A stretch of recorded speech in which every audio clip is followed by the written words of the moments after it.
யோகாம்பாஸில் இப்போ சாம்பார் பொடி, ரசப்பொடி, இட்லி தோசை மிளகா பொடி, பருப்பு பொடி அண்ட் டீடாக்ஸ் பொடி. டீடாக்ஸ் டீ பொடிங்கிறது கஷாய பொடி. இது எல்லாமே இப்போ தயாராக இருக்குது. உங்களுக்கு எல்லாருக்கும் இதோடைய கான்டாக்ட் டீட்டெயில்ஸ் டிஸ்கிரிப்ஷன் பாக்ஸ்லேயும் கீழேயும் கொடுத்துருக்கோம்.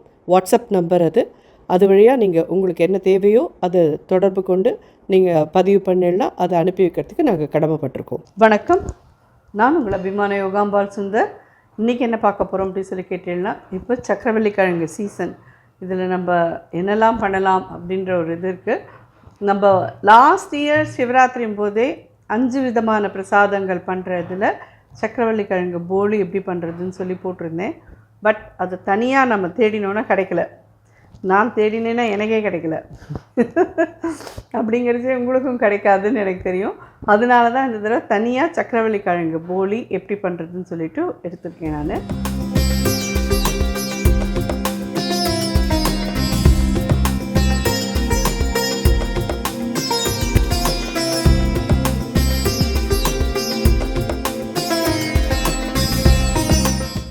இது என்னென்னு கேட்டீங்கன்னா, ஒரே ஒரு சக்கரவள்ளிக்கிழங்கு நல்லா குக்கரில் ஒரு விசில் வாங்கிட்டு அதை தோலி உரிச்சிட்டு திருகி எடுத்து வச்சுருக்கேன். அதுக்கு 1 கப்பு கோதுமை மாவு வச்சு தான் நம்ம இன்றைக்கி பண்ண போகிறோம். ஒரு சின்ன பிஞ்ச் உப்பு, ஒரு 1/4 டீஸ்பூன் கிட்டே போட்டுக்கோங்களேன் போகிறோம்.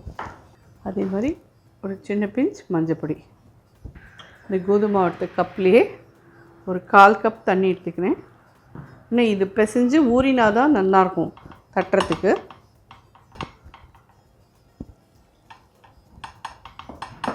கால் கப் தண்ணி போடல, இன்னும் ஒரு டேபிள் ஸ்பூன் எடுத்துட்டுருக்கேன். இந்த இதில் டீஸ்பூனால் 2 டீஸ்பூன் எண்ணெய் விட்டுடலாம். இது கை அழுந்தி கொஞ்ச நாளை நல்லா பிசைங்கோ. ஒரு 5 மினிட்ஸ் இதை நல்லா கை எழுந்தி பிசைஞ்சிடலாம். கையில் ஒட்டாத வந்துடும் அதுவே. இது நான் பிசைஞ்சு வச்ச மாவு ஒரு மணி நேரம் 1.5 மணி நேரமாக ஊறின்ருக்கு. இப்படி நல்லா நெகிழ்ந்து ஆகிடும். கோதுமை மாவு தான் இது.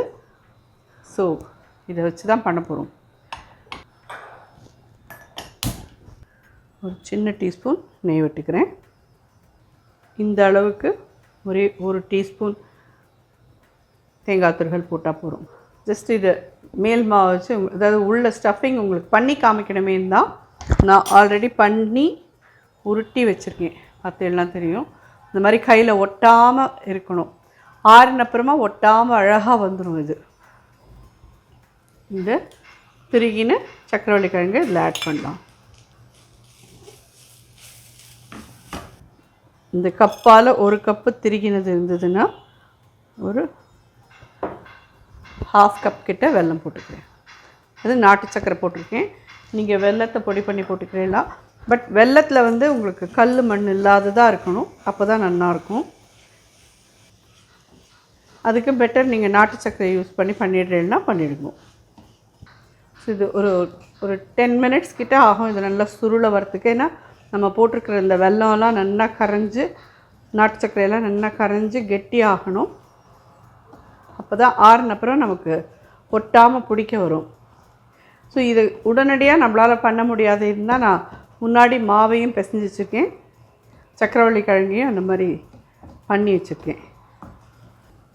நான் எடுத்துட்டது எவ்வளோன்னு கேட்டேன்னா, 1/2 கிலோ கிட்டக்க நான் சக்கரவள்ளிக்கிழங்கு எடுத்துட்டேன். அதுக்கு ஈஸியாக நான் ஒரு மூடியால் ஒரு 1/4 மூடி தேங்காய் போட்டுட்டேன்.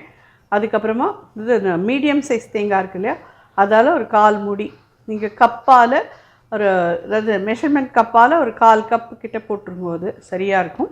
அட் த சேம் டைம் அதுக்கு வெல்லம் நல்லா 1:3 பாகத்துக்கு நான் வெல்லம் எடுத்திருக்கேன். அதாவது அதை திருக்கினேன் பற்றியெல்லாம் அதை ஒரு பாத்திரத்தில் அளந்துனேன்.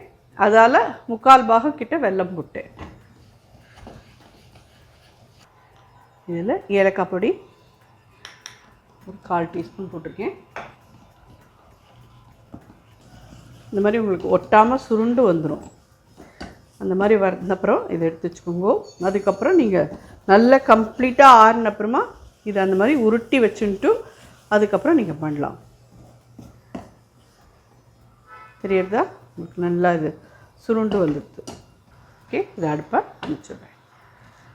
ஆறின அப்புறமா நீங்கள் இதை இந்த மாதிரி அழகாக உங்களுக்கு எந்த சைஸில் வேணுமோ அந்த சைஸில் உருட்டி வச்சுக்கோங்க. இதே நாட்டு சக்கரை தான் ஆறின அப்புறமா இந்த கலருக்காக எடுத்தது. அது அவ்வளோதானே வழியே வேறு ஒன்றும் இல்லை. ஸோ இந்த மாதிரி ஒரு ரவுண்ட் கோதுமை மாவு எடுத்துக்கோங்க. கோதுமை மாவுலேயே நல்லா துவச்சிக்கோங்க.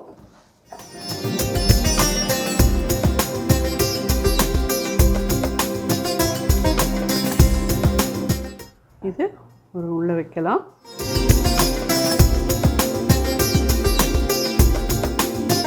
ஜாஸ்தியாக இருந்ததுன்னா மாவு அப்படி எடுத்துருங்க. இந்த அளவு மாவு ஜாஸ்தியாக இருந்தது, அதை எடுத்துட்டு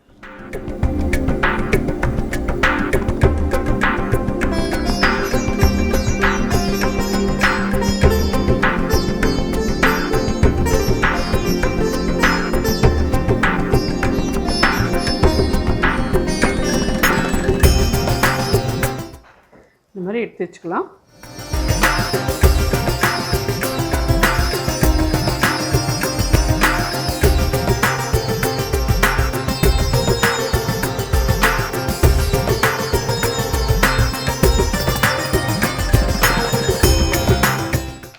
ஸோ ஈவனாக இட்டுருங்கோ. 2 இட்டுருக்கோம். அப்புறமா பாக்கியெல்லாம் பண்ணிக்கலாம். ரொம்ப ரொம்ப நல்லாயிருக்கும். சக்கரவள்ளி கிழங்கு வந்து எல்லாருக்குமே எடுத்துக்க வேண்டிய ஒரு கரிகா. அது ஹைலி ஃபைபர் இது இருக்கிறது. டயபெட்டிஸ் பேஷண்ட்லாம் எடுத்துக்கக்கூடாதுன்னு சொல்லி நினச்சிட்டு கிடையவே கிடையாது. கண்டிப்பாக சக்கரவள்ளி கிழங்கு எடுத்துக்கலாம். நீங்கள் எடுத்துக்கிற வெல்லம் மட்டும் பார்த்து எடுத்துக்கோங்க. நல்ல ஒரு எதுவும் அடல்ட்ரேஷன் இல்லாததாக சக்கரை கலக்காத வெல்லமாக நல்ல பியோர் வெல்லமாக வாங்கினேன்னா நிச்சயமாக இது ரொம்ப நல்லது. ரொம்பவே நல்லாயிருக்கும்.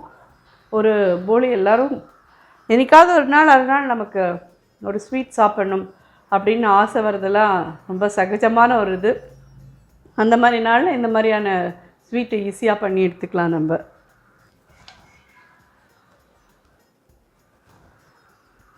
இப்படி போட்டதுமே நெய் விடாதீங்கோ, ஒரு பக்கம் திருப்பிடுங்கோ. அதுக்கப்புறமா நெய் விட்டேன்னா சரியாக வரும். ஒரு 1/2 டீஸ்பூன் நெய் விடுறேன். இது பூரன் போலின்னு வேணாலும் சொல்லலாம், சக்கரவள்ளி கிழங்கு போலி. ஏன்னா பூரன் போலிங்கிறது வந்து உங்களுக்கு கோதுமை மாவில் பண்ணுவாள், அதனால் அது அப்படி வேணாலும் சொல்லிக்கலாம். பட் இது மெயினாக நம்ம யூஸ் பண்ணியிருக்கிறது சக்கரவள்ளி கிழங்கு தான். அப்படிங்கிறச்சு இது நிச்சயமாக சக்கரவள்ளி கிழங்கு போலின்னு, ஸ்வீட் பொட்டேட்டோ போலி அப்படின்னே சொல்லிக்கோங்க. சுவாமி நைவேத்தியத்துக்கெல்லாம் கூட இது நிச்சயமாக உகந்த ஒரு இது. சிவராத்திரி அன்னைக்கு நீங்கள் இது கூட நைவேத்தியம் பண்ணிக்கிறீங்களா, கண்டிப்பாக பண்ணிக்கலாம்.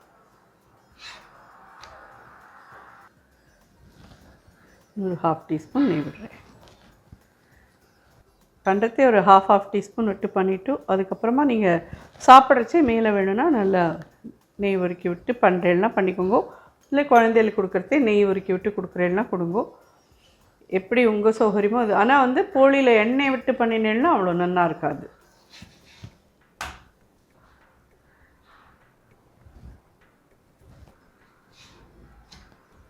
ஸோ இது ஜோராக ரெடி ஆகிடுது. விட்டு ஜோராக அது மாதிரி ஸ்வீட் பொட்டேட்டோ போலி நீங்கள் கொடுக்கலாம். உடனே இப்படி நெய் விடாதீங்கோ, பிகாஸ் அது கொஞ்சம் அப்படியே வெந்துக்கிறதுக்கு டைம் கொடுங்க. மாவு